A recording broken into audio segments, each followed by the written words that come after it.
Hello, everybody. My name is Jake Podger. I'm your host tonight for the AFC East Summit Show, joined by Anthony and Dolphin Keith. Tonight, we're going to discuss some of the best and worst draft classes of our AFC East teams since the year 2000. We're going to talk about some of the new NFL rules that came into play that were just voted on, and just some miscellaneous NFL news in general. But more to follow after this.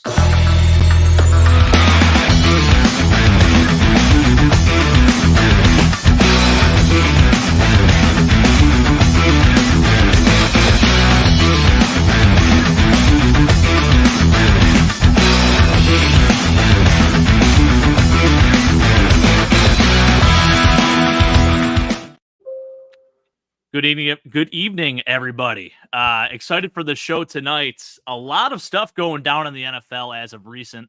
Obviously, a lot of free agency stuff kind of just dwindling down now to the second tier stuff. There was some big news that just happened right before the show. Trey White, former Buffalo Bills cornerback. I say former because there was some news that he just signed with the Los Angeles Rams on a deal, 1-year deal, $8.5 million worth up to $10 million a year. So shout out to Trey. Happy he got paid, man. Excited to see him continue his career. Obviously, so much love and respect for him. Did a lot of great things here in Buffalo. We're going to miss him, man. Just his personality alone. He was just electric. Would light up a room. The reporters loved him. The media obviously loved him. The fans loved him. Coaches loved him. So good for Trey. Happy for him. But hey, guys, how we doing tonight? I don't think Chris is going to be joining us, unfortunately. So we will not have our Pats rep on, but we will talk about some of those draft classes from the 2000s, of course. Obviously, your boy Tom Brady. We got to talk about that a little bit, Chris. But listen, we miss you, man. So I'm going to go to Anthony first here because I know he's really excited to talk about some of these rule changes that came into play. One of the first ones that was approved, I guess one of the most notorious ones that's really divided a lot of people, I feel like, is this infamous hip drop tackle. So, Anthony, I'm going to let you take this away a little bit. Talk to us about the hip drop tackle, your thoughts on it, and why you think it's good for the NFL that they banned it. For one of the things the NFL put out was that they associated this hip drop tackle with about 25 times higher injury rate for players in the, I think, 20,000 plays or so that they studied, which to me means that it should probably, at the very least, prevent injuries, which is a good thing. The NFL struggles when you get to the postseason and the star players are hurt. Nobody comes to see Patrick Mahomes back. Nobody's excited to see a Dolphins team that doesn't have Tyreek Hill or Devin Achane. So anything we can do to possibly bring down the injury rate amongst our star wide receivers, our star playmakers, it's just one of the best things that we can possibly do just to improve the quality of the game. Two comes with the enforcement. Now, this is, I think, one of Keith's biggest issues. He's afraid that it's going to lead to more ref ball penalties, but so what? I don't. The refs are going to blow calls. There's enough NFL games that there will be games that are decided by this, but there's games that are decided with crappy defensive holding penalties. There's rules that are roughing the passer calls, things like that. This stuff happens. That's the NFL.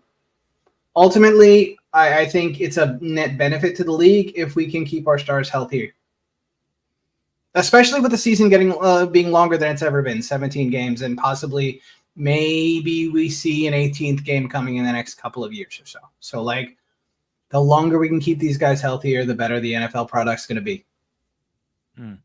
I know there was a survey, too, of some of the GMs and owners and stuff like that, just talking about how they want scoring to go up a little bit. So I think the average combined score of last year's games was somewhere around 43 points.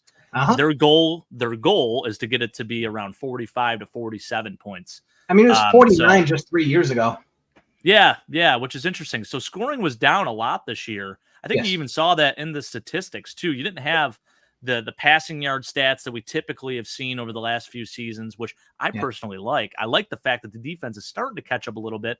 you know, I feel like a lot of people think that, you know, maybe this game is going more towards the offense, which the offense definitely does have every advantage, in my opinion. But when you look at the breakdown of statistics and points given up and stuff like that, it kind of begs to differ. So it's interesting. But Keith, I know you have very opposing views on this. I want you to talk a little bit about your thoughts on these on the hip drop tackle. What's your thoughts? Well, you know, I agree with Anthony. You have to keep your star players in the field, and I readily admit that I'm probably wrong about this whole thing. You know, Anthony's right and I'm wrong. So I'm going to throw that out there. I know, crazy, right? Wow. Wow. Don't forget about that Braxton Berrios bet, by the way. Put it in the comments.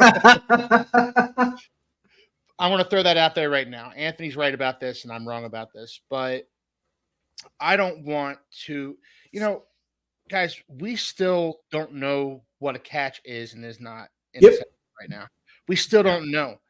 Mm-hmm. And the refs, there's so many subjective penalties out there with pass interferences and holdings and roughing the passer and hit on the defensive receiver. Like, you know, there's so many subjective penalties out there that the refs have so much power to insert themselves in these games.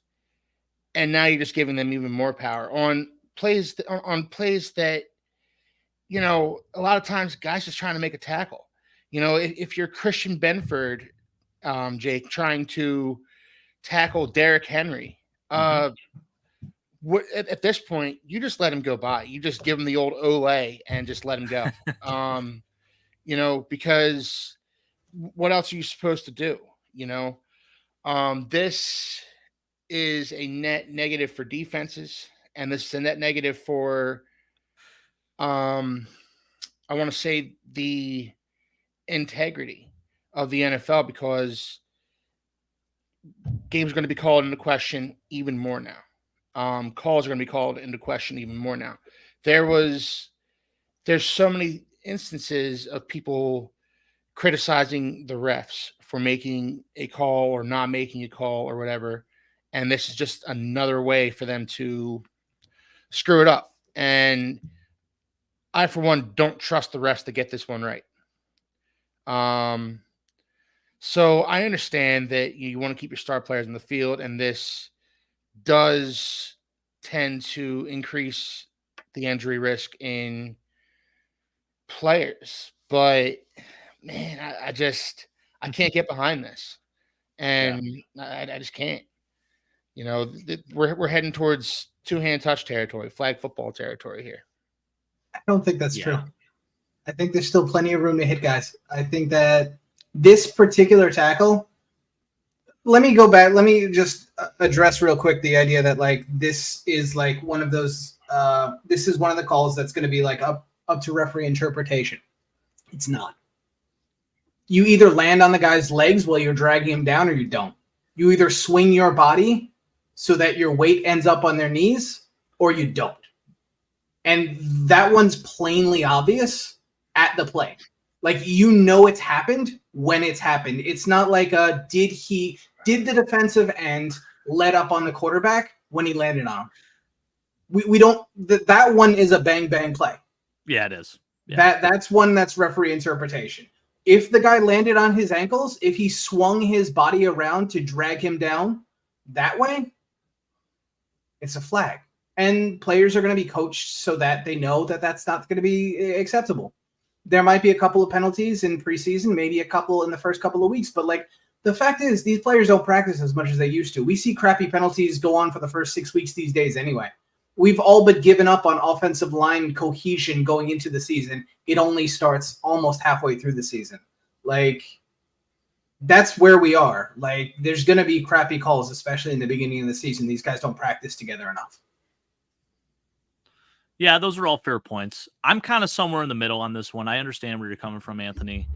But I think the football player in me, the guy's guy in me that's like, hey, let's get rough and tough, baby. Let's fire it up. Let's do Oklahoma's. I don't want to see this. You know, this like, is an Oklahoma thing. Oklahoma drills are head up.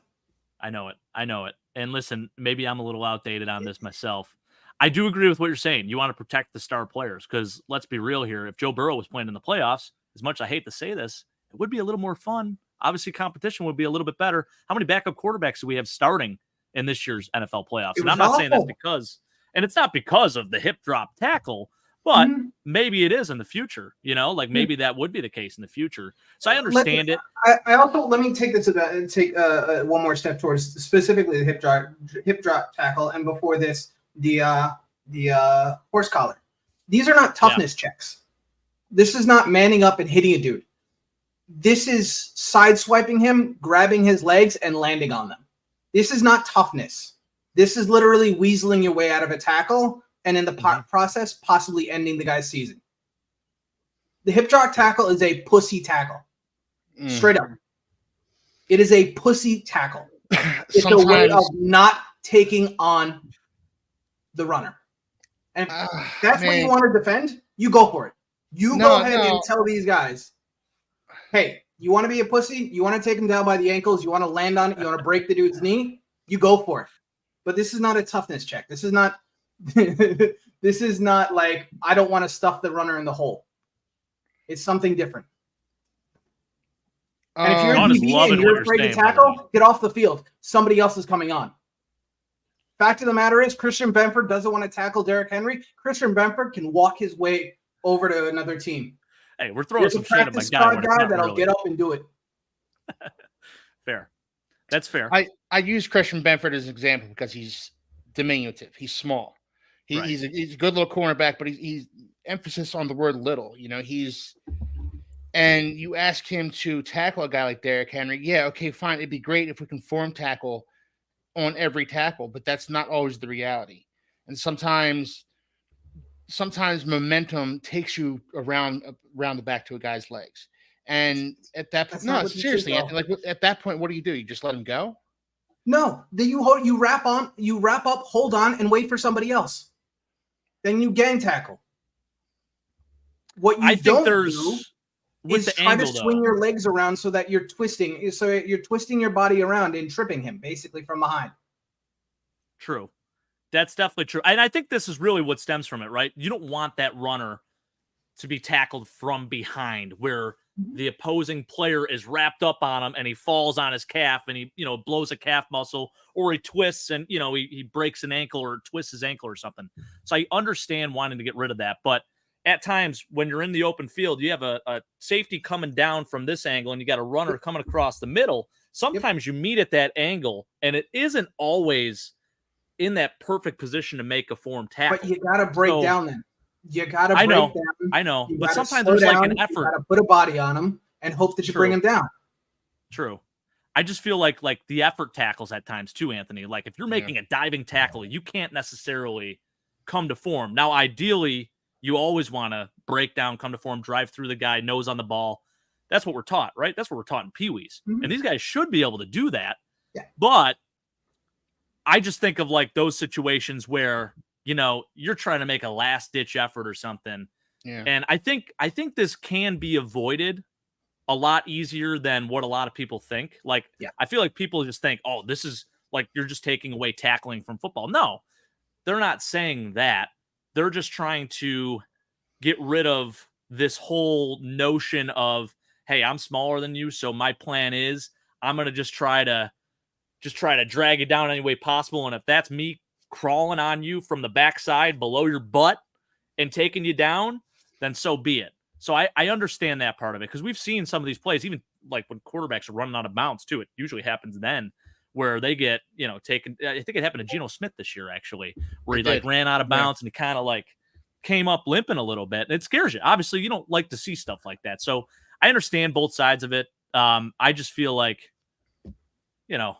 sometimes you can't help it, but maybe this will make the guys a little bit more weary of what they are doing out on the field. Maybe just a little more aware and like, hey, I'm going to drive through this guy and I'm going to tackle the right way.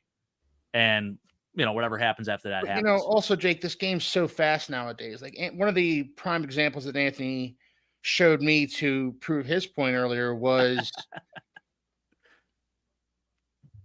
Sean is loving this, baby. He loves what you're saying, Anthony. Keep cooking.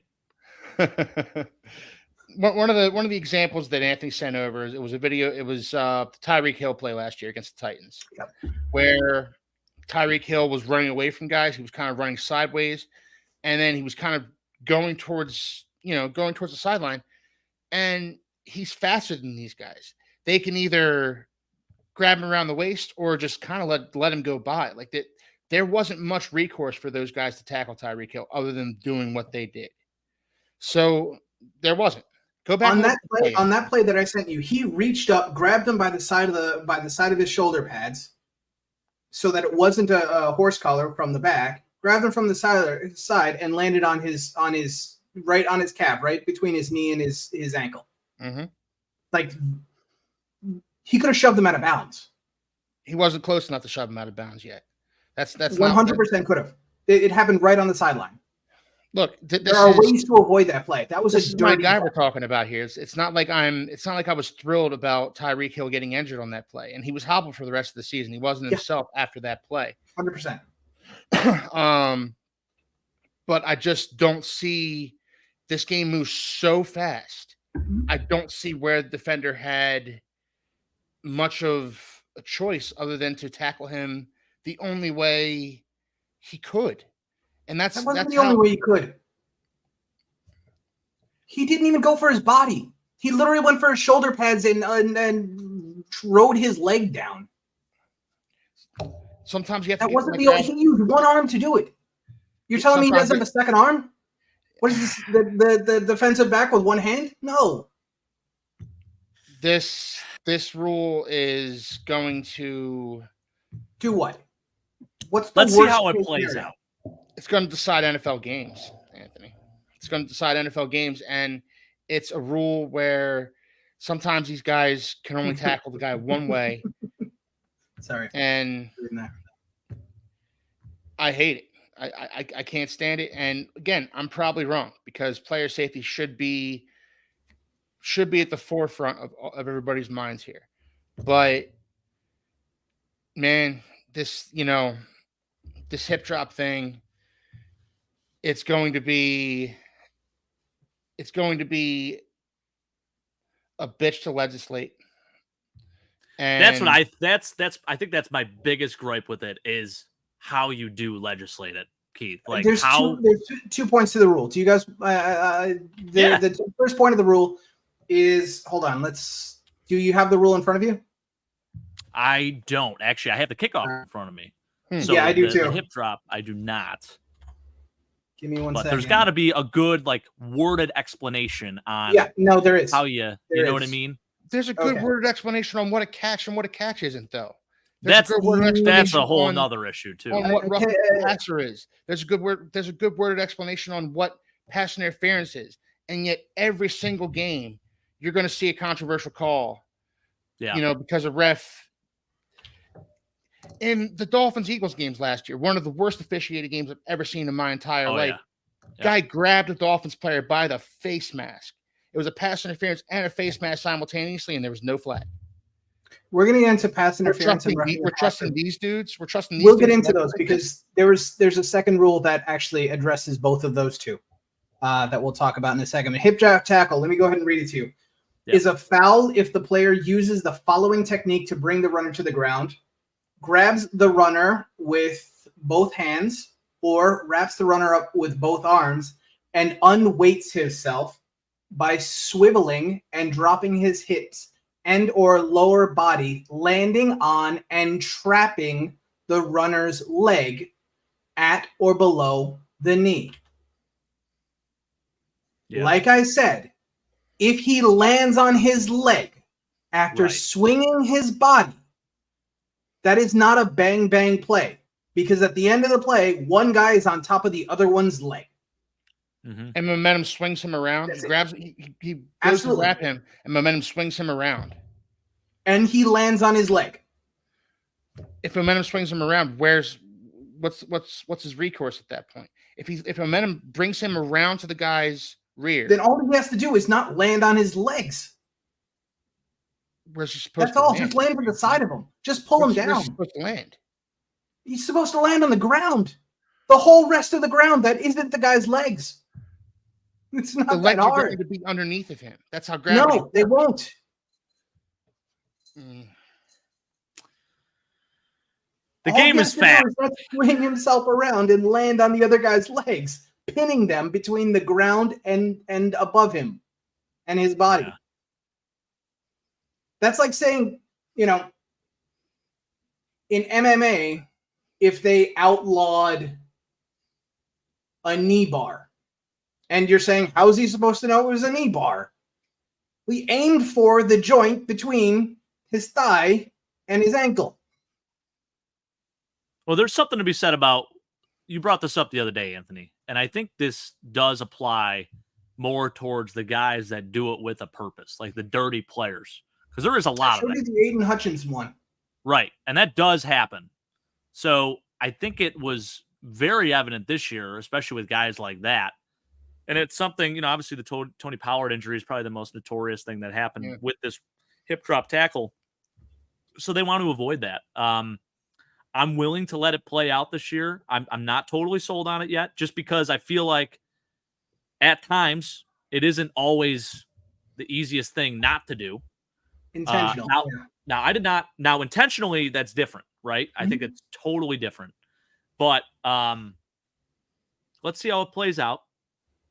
I'm like 40-60 on it, but let's see how it plays out. And I feel like if it's affecting games too much, they have to do something about it then. Yeah.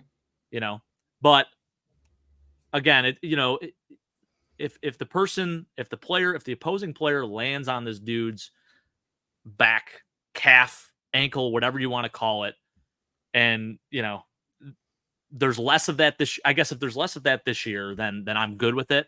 I'm all about the player safety portion of it. Also, we talked about with the Bills this year. Guys got to learn how to tackle, plain and simple.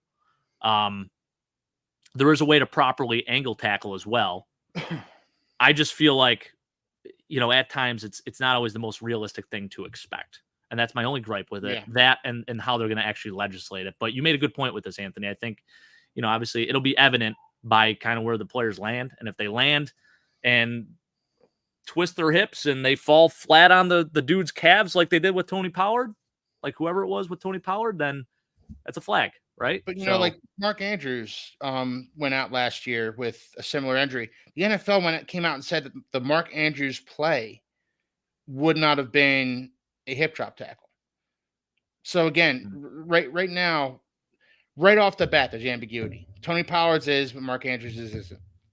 True. You guys get injured with or without the penalty. No. The guy landed on Mark Andrews' ankle. The guy landed on his ankle. That happens.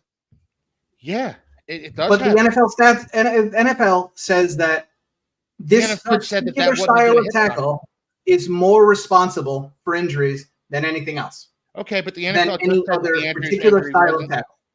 And if they say that this one kind of injury will prevent a certain number or this one particular tackle will prevent a certain number of injuries, we have to give it at least a year and see if maybe there's fewer injuries. Maybe there aren't, maybe there are. Yeah. But it should be pretty evident by the end of the season whether or not there's more or less injuries, particularly associated with this kind of.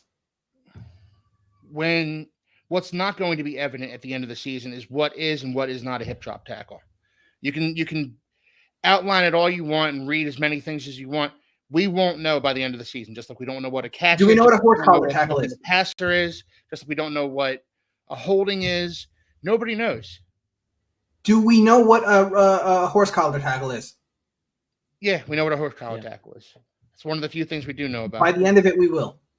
Because the thing about a horse collar tackle is it's results based. You have a lot more faith in these refs than I do, Anthony. I do. I think most of the time the refs get it right. I think we remember the times where they get it wrong. Most of the time they get it right. I will say this: I'm in favor of full-time refs. I can go ahead and say that right now. And I do think and reviewing these subjective calls. There needs to be a more transparent because they did make a change on that, Keith. We're going to get into that in a minute. Yeah, there needs to be a more transparent review process. I 100% agree. But yeah, let's move on, guys, because we could spend all show on this. I freaking love the passion from you guys on this too. It fires me up. And listen, like I said, I sit somewhere in the middle. Still probably a little more on Keith's side with this, just because maybe I'm just stubborn and I'm just like that old man that needs like the body craves contact. I know there's better ways to do it for sure. But let's see what happens. Let's see what happens this year. But yeah, let's talk about, listen, this is my favorite rule that came out, the new kickoff rule. Okay. And I know there has been mixed results on it, which I'm a little surprised. I feel like a lot of people would have liked this. So our guy, Sal Capaccio, who is a Bills insider here in Buffalo, he actually laid out a great explanation of this. And I tried to do it the other night, Keith, but I actually have the full tweet here explaining the full breakdown of it. So I'm going to share with you guys this play, or this tweet, not this play. Okay. So here's Sal's tweet, right? So this is kind of the overall rundown of the rules. But first, I want to bring up this diagram just to kind of give you guys the picture of what this will look like, okay? So the kicker, and you'll be able to see this. By the way, Battlehawks, I know you're out there. Time for UFL football. Starts this weekend. So you guys can actually see how this will play out this year in the NFL, because this is basically adopting what their rule is for the kickoff.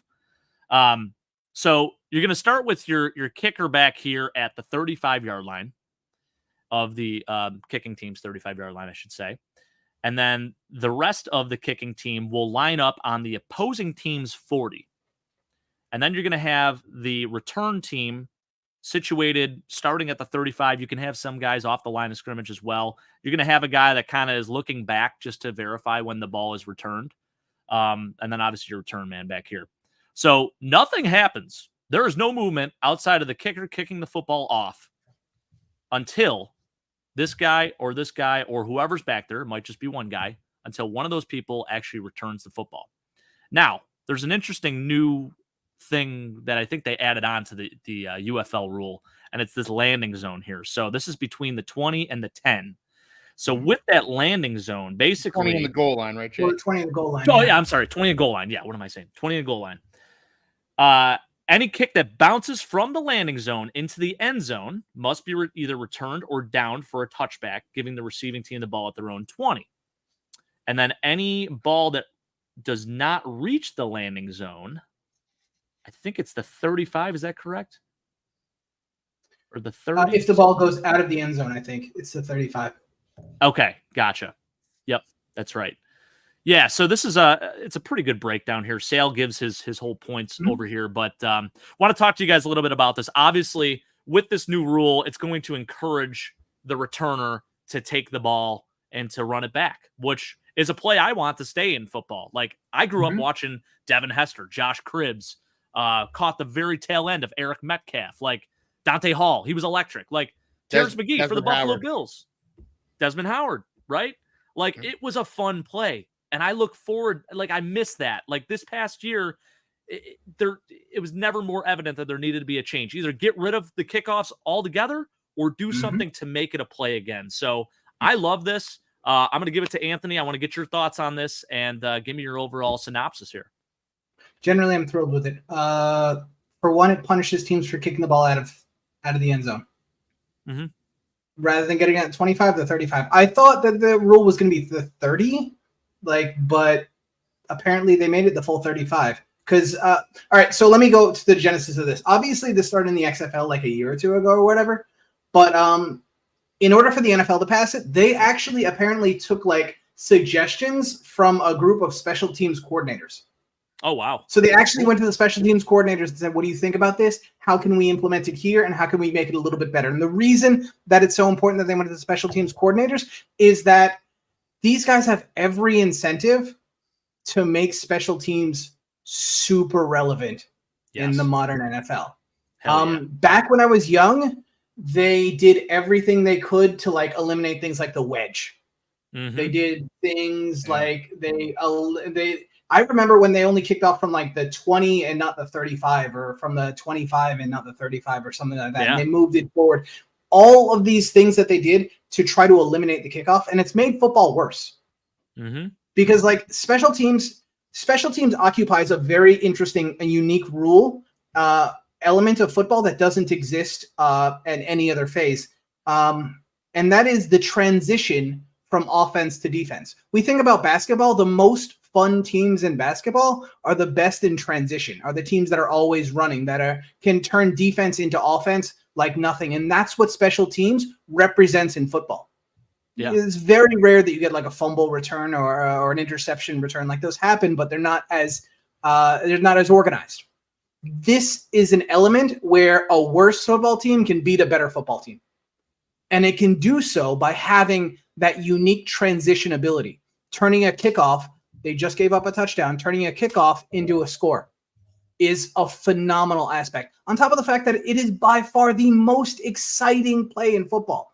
And the fact that they were phasing it out really was getting to my guts because, like, this is how a lot of football players make the roster and stay.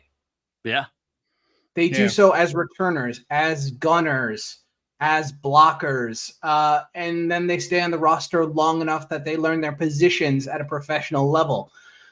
And then you have guys like Larry Izzo that stay in the NFL for 15 years doing this.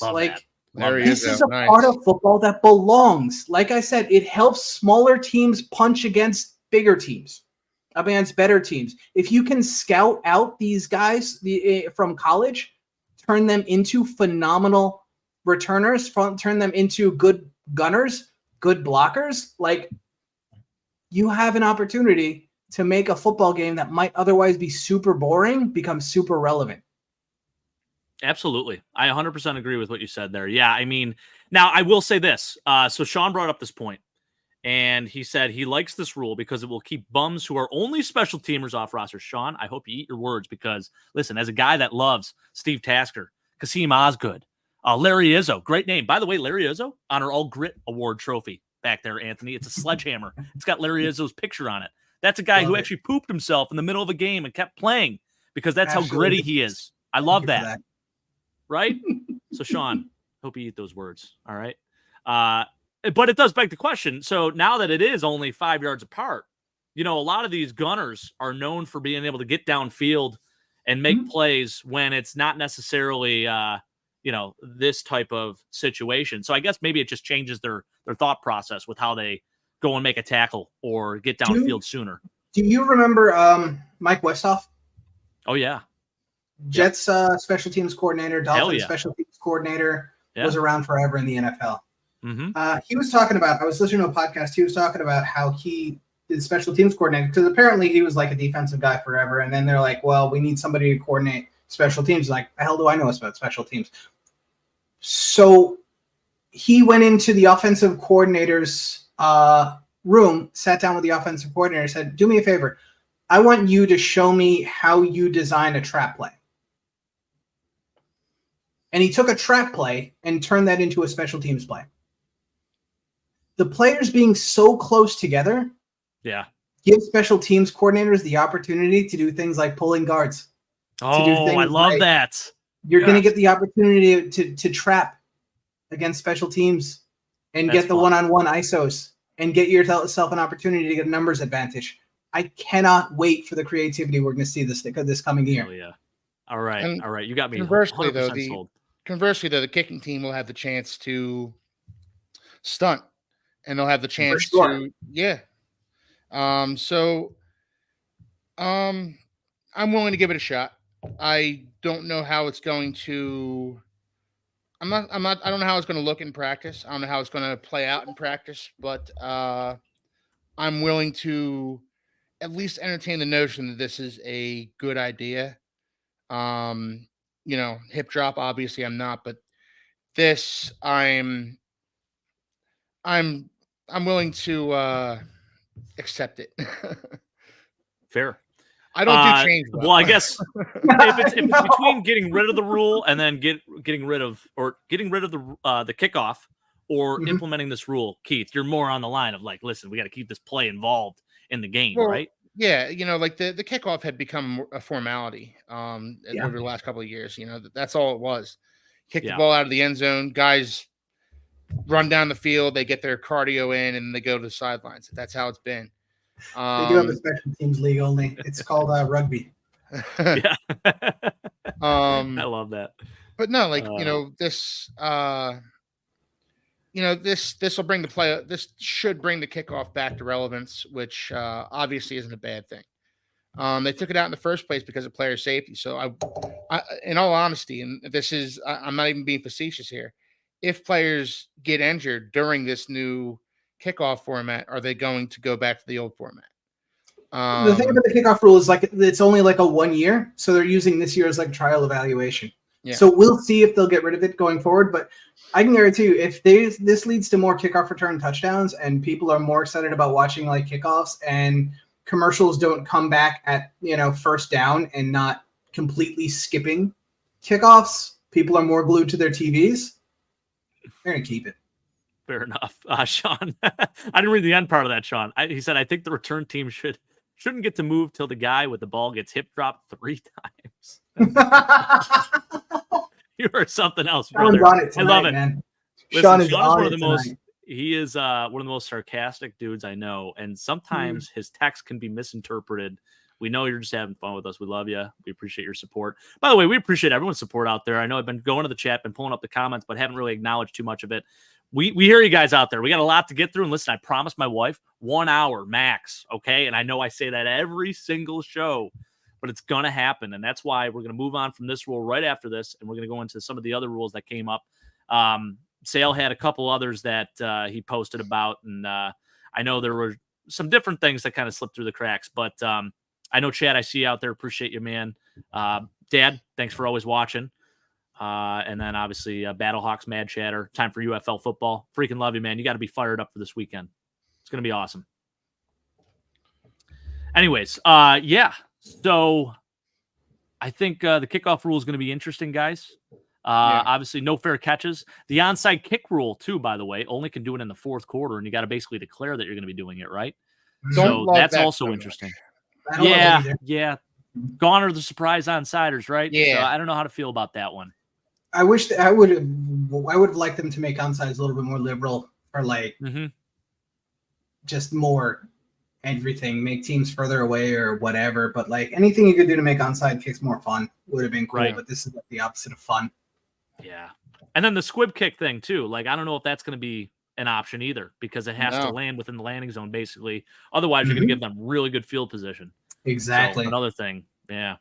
But for the most part, I like that it keeps the play involved and it encourages returns rather than just kicking it out of the end zone, right? So 100%. I am here for that, So anyways, let's see. There were a couple other things that kind of slipped through the cracks that they didn't talk about. I know the NFL trade deadline has been moved out 1 week. So it's now after week 9, which is pretty cool.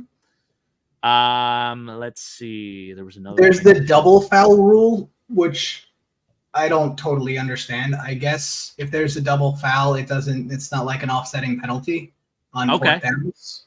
Yeah. Interesting. So I guess that's a thing. Yeah.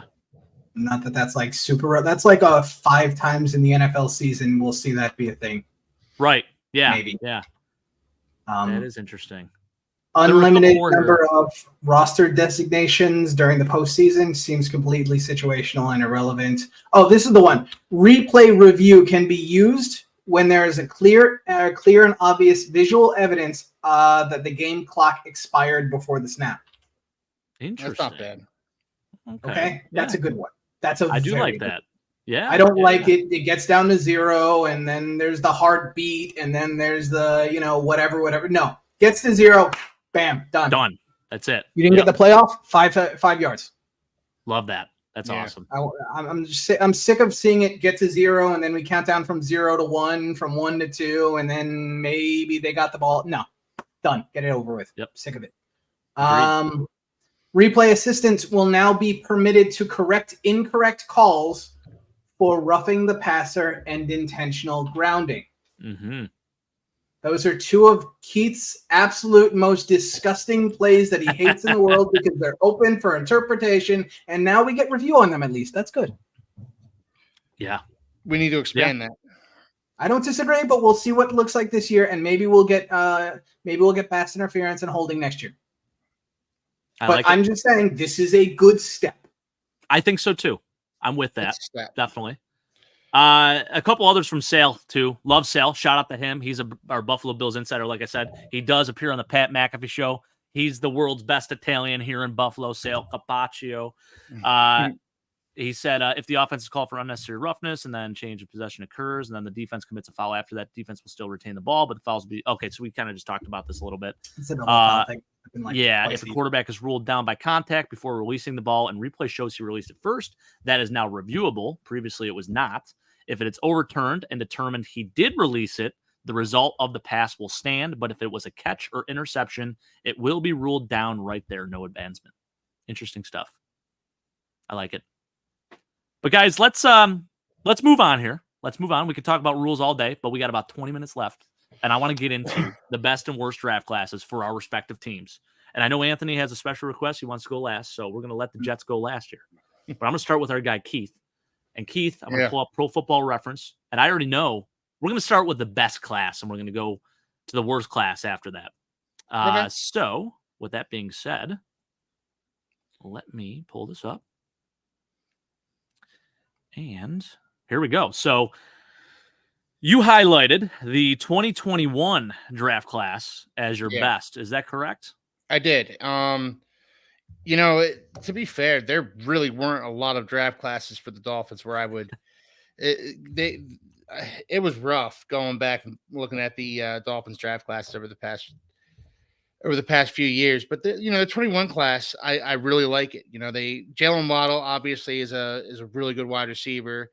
Jalen Phillips was showing a lot of promise, and I still think he's going to come back strong from that Achilles tear. Javon Holland has turned himself into a really, really good safety, I think. Liam Eichenberg he's still on the team. Hey, he started games for you, right? So yeah. And Hunter Long was traded he was part of the Jalen Ramsey trade, so I can't be mad at that one either.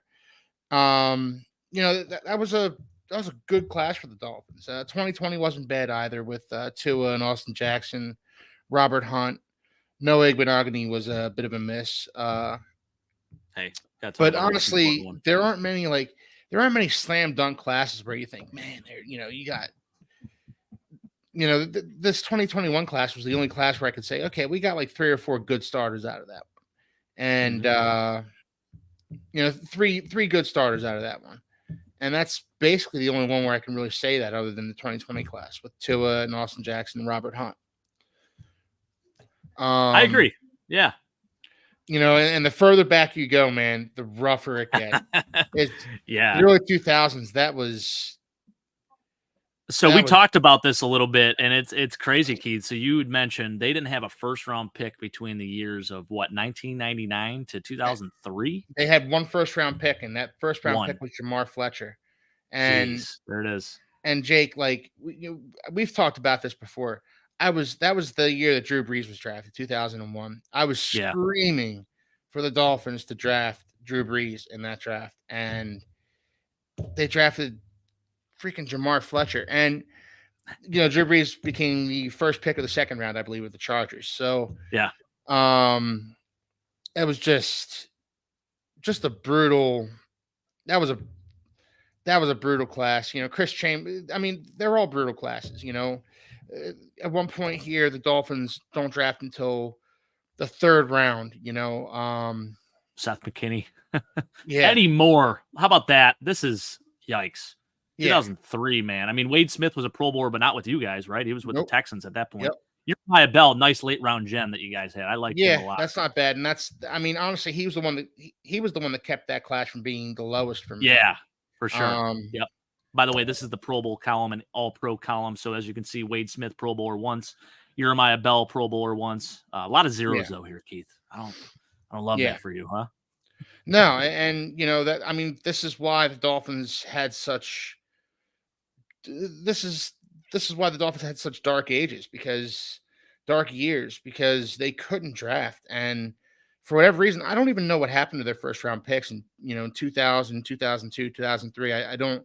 99. So that was part of the Ricky Williams trade, wasn't it? It might have been. Yeah. It probably was, but they're just sometimes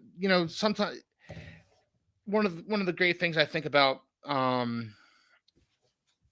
some of these teams, they're good at finding late round gems. And I'm not talking about Tom Brady or whatever, I'm talking about a 5th or 6th round guy that comes in and contributes for 5 years for your team. A lot of these guys were out of football in 1 or 2 years. Yeah. Just you look at this 2000 class, man. Jeff Harris didn't even play. I mean, that's crazy. I loved Arturo Freeman, South Carolina guy. Didn't play long enough, in my opinion. I know he was banged up, but that's probably your best pick out of this draft. I would say this is by far your worst. Man, that's rough. Jeez. But I will say this: my worst is 2013. 2013 was a brutal class.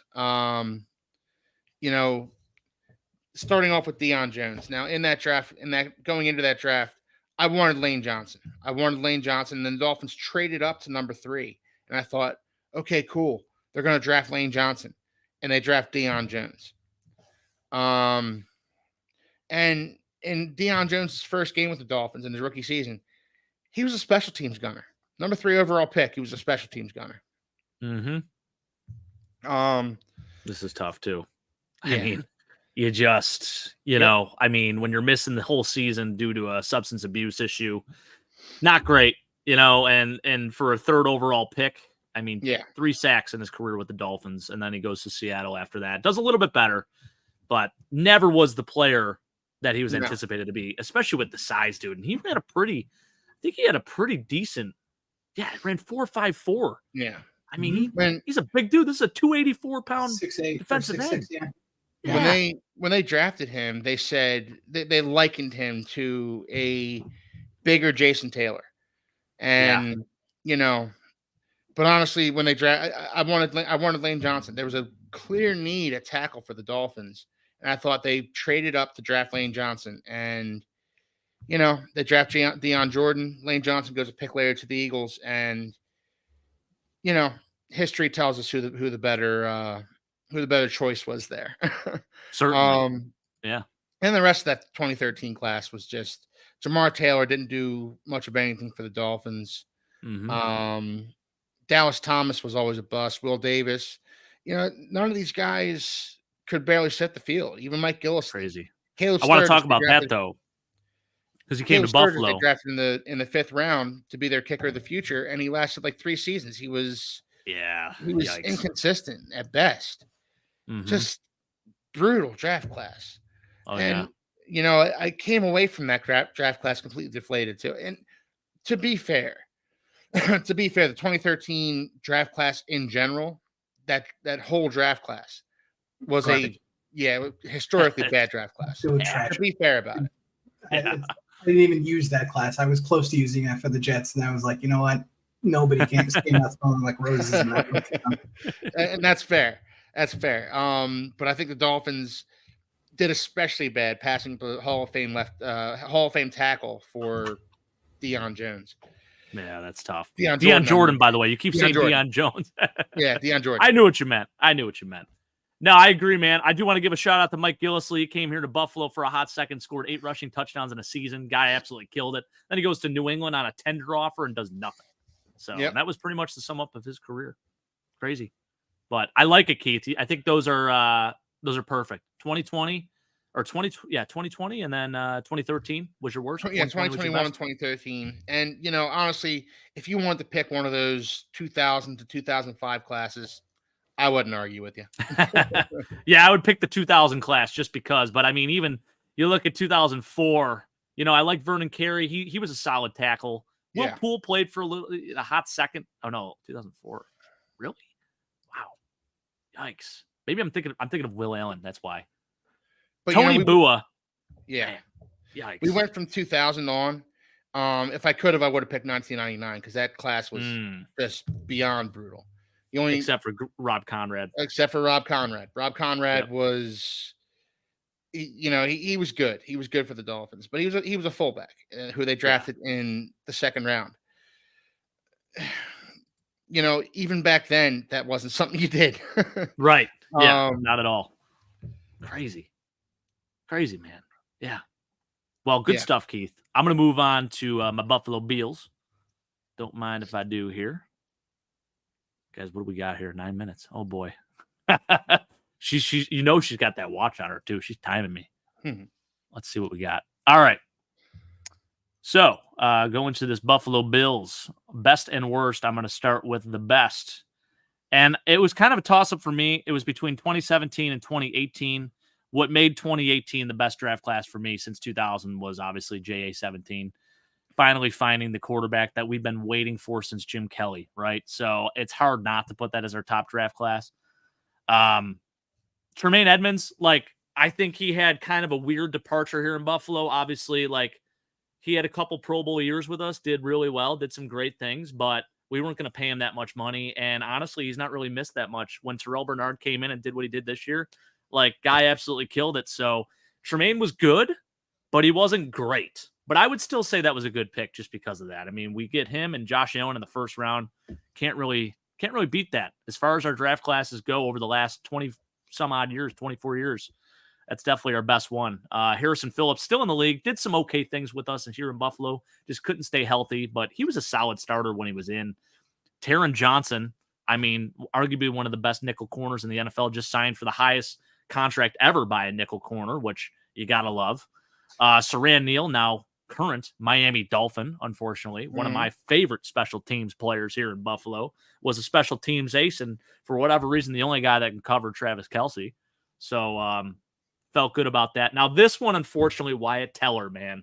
We traded him a touch too soon before his career really took off there in Cleveland. He ends up being an all-pro there in Cleveland, I think in 2020. But he started a few games here in Buffalo, and then we decided to move on from him and trade him. And, I think this is one where we just didn't let that potential play out. And it's crazy because I feel like the Bills are notorious for keeping players too long and continually giving them chances. So that was really, I wouldn't say it was a miss, but, good player still in the league, obviously, and a Pro Bowl guy at that, Pro Bowl guy. Ray McLeod, more of a return guy, and then Austin Prohl didn't never actually play an NFL down. He's bounced around some practice squads, son of Ricky Prohl. But overall, man, I mean, I think JA-17 alone makes this the best draft class the Bills have had since 2000. So now for the worst. And let me tell you, there were some doozies on this list here. Now, there are some players that are saving graces to some of these, right? You look at even like 2008, Leotis McKelvin was our first pick. But Stevie Johnson, I think, saves that draft class, taking him in the 7th round. 2009, Aaron Maben with our first round pick. But we had Eric Wood, Jarris Bird, Andy Levitri, very good players as well. So that kind of saved it. This one was also interesting with CJ Spiller. CJ Spiller made one Pro Bowl with us. He had like 2 really good years, but after that, I mean, that was pretty much it. But the rest of these dudes, I mean, Arthur Moats was notorious for ending Brett Favre's career. But that's really it for this one. But honestly, guys, for me, it was a toss-up between 2005 with Roscoe Parrish as our 2nd-round pick. Kevin Everett, unfortunately, we know what injury happened to him. But these other dudes, I mean, Duke Preston was really the only guy that actually started outside of Roscoe. And he had to fill in because Jeff Hangartner got injured. So I would say between 2005 and 2000, we took Eric Flowers with our 1st-round pick. Travaris Tillman, former Miami Dolphin, didn't do a whole lot here in Buffalo. The best player in this whole class definitely was Sammy Morris, but he had his best years with New England later on in his career, like in 2008. So to me, I think it's actually probably 2000 because we did have a 1st-round pick and we just totally blew it. But this started the drought for us. Unbelievable, man. Tough. Let's see here. One of Bean's many failures, man. Whew. Tough. Jake couldn't even say anything bad about Austin Prohl. Yeah. Hey, Austin Prohl, Seattle Sea Dragons. Are you kidding me? Come on now. Time for UFL football. You should know a little bit about Austin Prohl. Guy's unbelievable. 2021 was horrendous. Yeah, but Sean, it wasn't as bad as 2000. I mean, go look up Eric Flowers stats. At least 2021, we had Greg Rousseau. Okay. Eric Flowers, 1st-round pick, right? You want to see his numbers? I'm going to show you right now. 5 career sacks. He played 2 years in Buffalo. He had 2 sacks his rookie year, 2 sacks his 2nd year, and that was it. He had 5 more sacks than Vernon Golston. Yeah. So there you go. And the Roscoe Parrish thing, I mean, he was a returner, but I don't think he was better than Groot and Spencer Brown put together. Absolutely not. I mean, he spent 3 good seasons here in Buffalo, and that was really it. So to me, I felt like that 2005 class overall was worse than 2021. But yeah, shout out to 2021. That definitely was Brandon Beane's worst draft class. I 100% agree with that. Now, let's move on to the New York Football Jets. And Chris, listen, we're not going to get to you, brother. I'm sorry. We all know that you took Tom Brady in the 2000 draft class, and you can make that your best class. So, just read them and weep. All right. But here we go. I'm going to share this here. Guys, I'll be listening, but I have to run. I really do. Fair enough, Keith. No worries, brother. I'll see you guys next week. Sounds good, man. Take care. Go Bills. All right, Anthony. All right.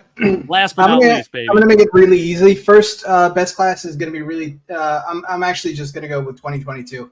I have 2000 to compete with, and that's fair. 2000, we had John Abraham. We had Sean Ellis. We had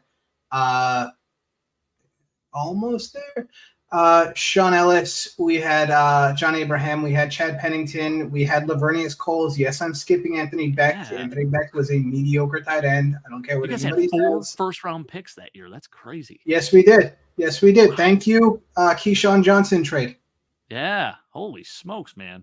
It was the Keyshawn Johnson trade, and it was also Belichick to New England. Yep. Wow. So, yeah, absolutely.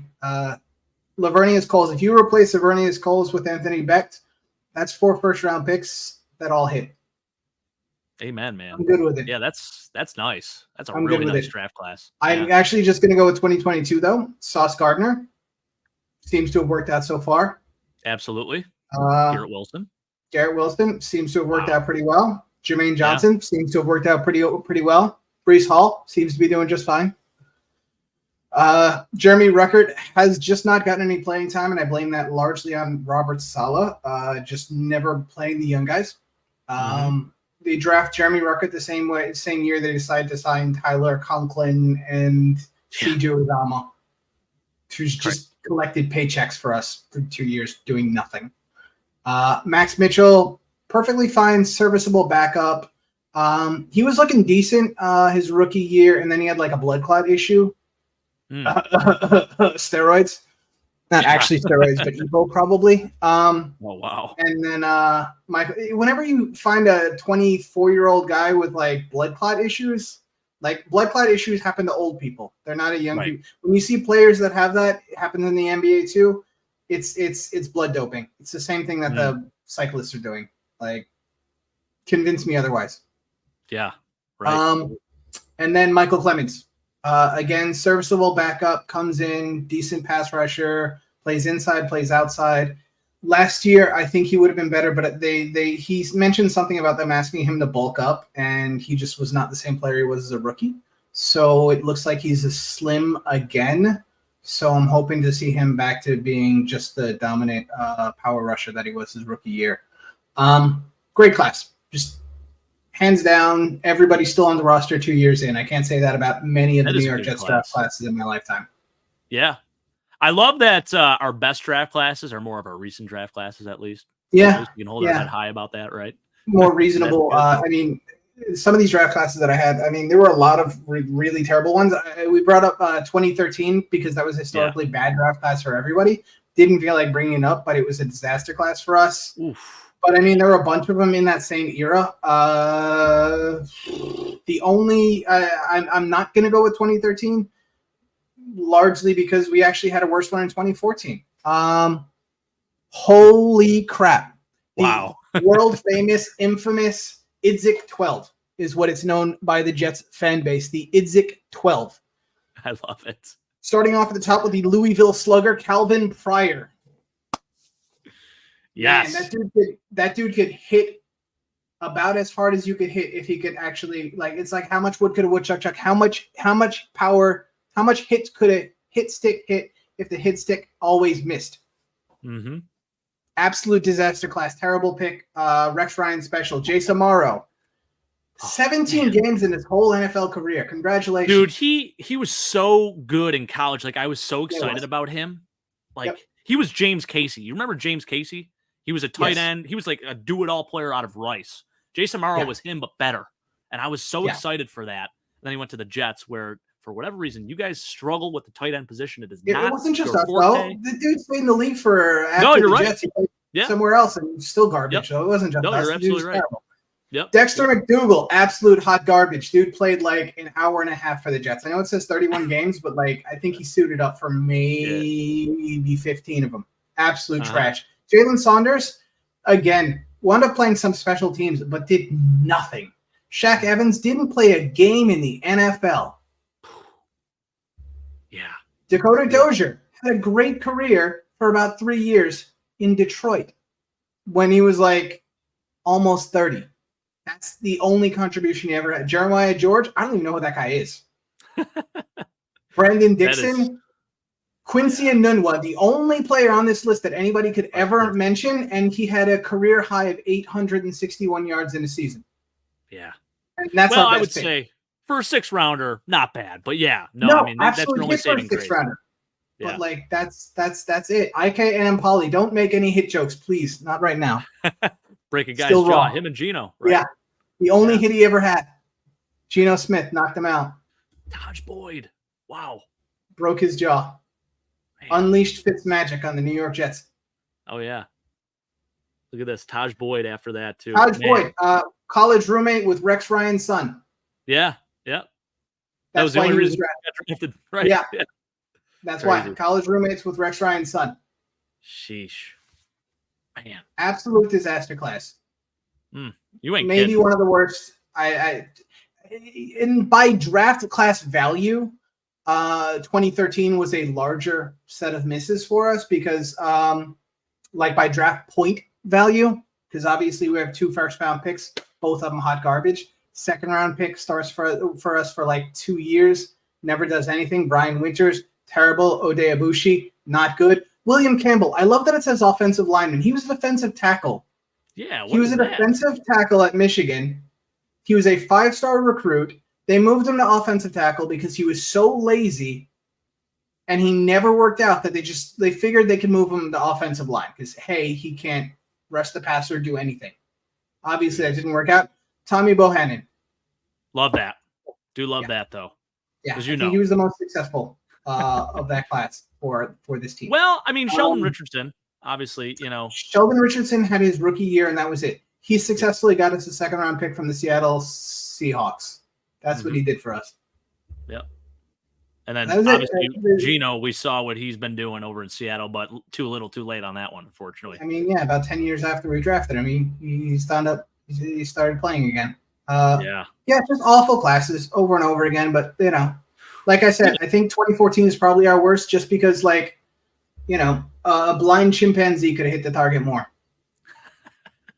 Oh, yikes! Yeah, dude, there are some. I mean, 2010 too. Like, geez, Vlad Dukas, rest in peace.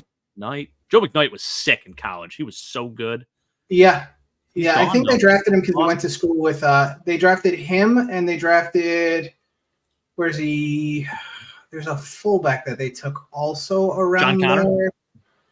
No, not John Connor, because they did take him and he was a fullback for us. Scotty McKnight. Yes. Okay. Scotty McKnight they took because I think he spent some time at USC and he was roommates with Mark Sanchez. That is great. I love it. If I'm not mistaken. Yeah, actually, we could pull it up right here. Yeah. Oh no, you know what? Maybe not. Interesting. Well, it doesn't show practice squads and all that he was picked up by. It only shows like active roster games. Go to college stats real quick.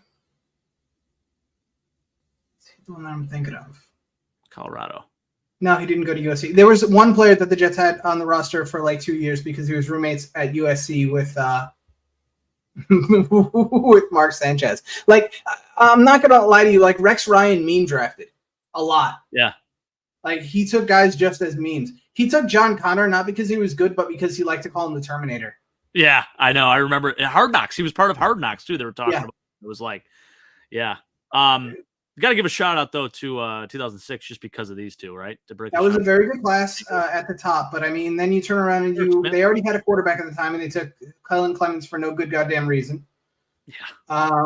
The year before that, Yeah, Brad Smith, very good return man for us, slot receiver sometimes. Leon Washington, phenomenal return man until he got injured and they let him go to Seattle for absolutely no reason.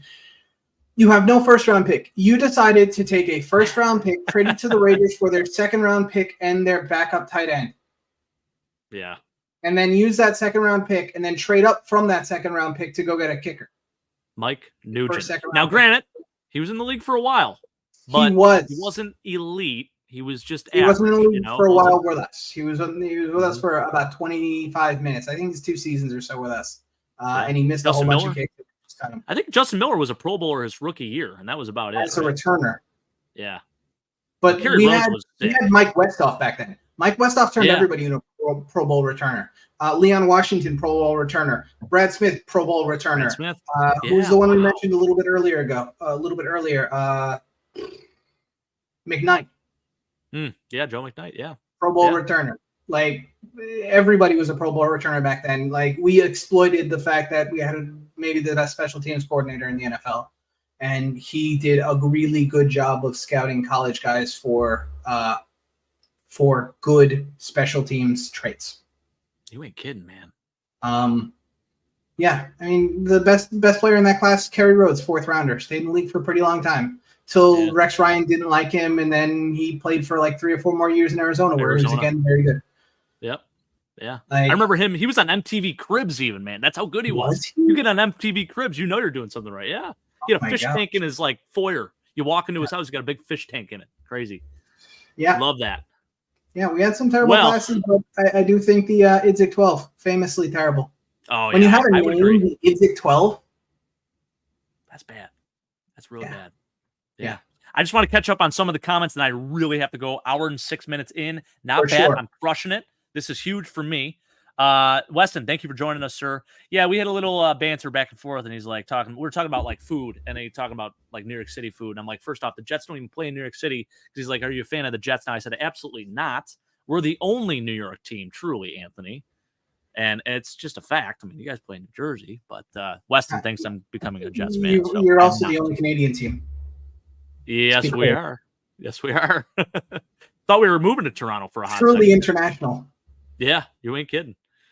Yeah, Chad Pennington was a legend. Loved him. He was great. Yep.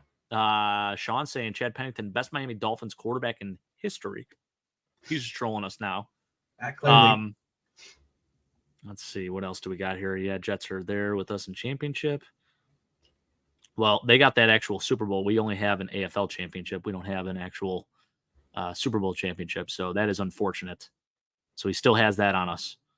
I have tried hip dropping Anthony. Hilarious. Hashtag hip drop Anthony. Look at this. We're creating new nicknames and everything. Did Sean start a trend? He may have. He may have. Well, that was time for UFL football. That's Battlehawks. Mad Chatter. What about the year? Yeah, we talked about that a little bit. Yeah, Nick Mangold was so good, man. So freaking good. Timmy, no, he is not. And I'm going to get on him about it. Don't you worry, Sean. I might go out there myself and do it with him because I'm a good friend. Let's see. Brian Winters was trash. Vlad Dukas. Yeah. And you know what's crazy? Brian Winters and Vlad Dukas both play with the Buffalo Bills. So we got your. That's the thing about our division, though. It's so inbred. Like, if you're bad for one team, you'll be bad for 3 of them before your career's over. Right. Yeah. Yep. And Aaron Maben, how about this? Has his best season as a freaking New York Jet with 6.5 sacks, and that's all he did. Yeah, no, he did fantastic. And Rex Ryan wanted to bring him back for the next year, and again, he was terrible.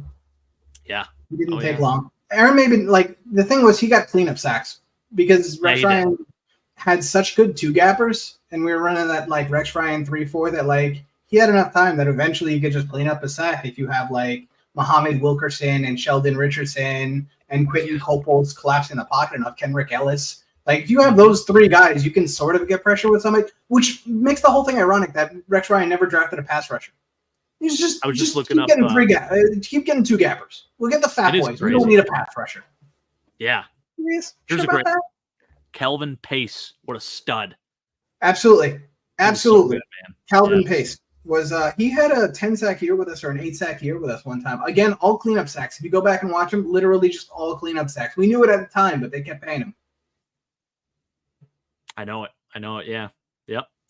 Sean, I don't know what you're referencing here. Is it this one? Our best draft class was 1967. Oh, man. Okay. It was so many moons ago. And then Truck Reviewer Jake, you need to work on your stamina. I want you to do the draft.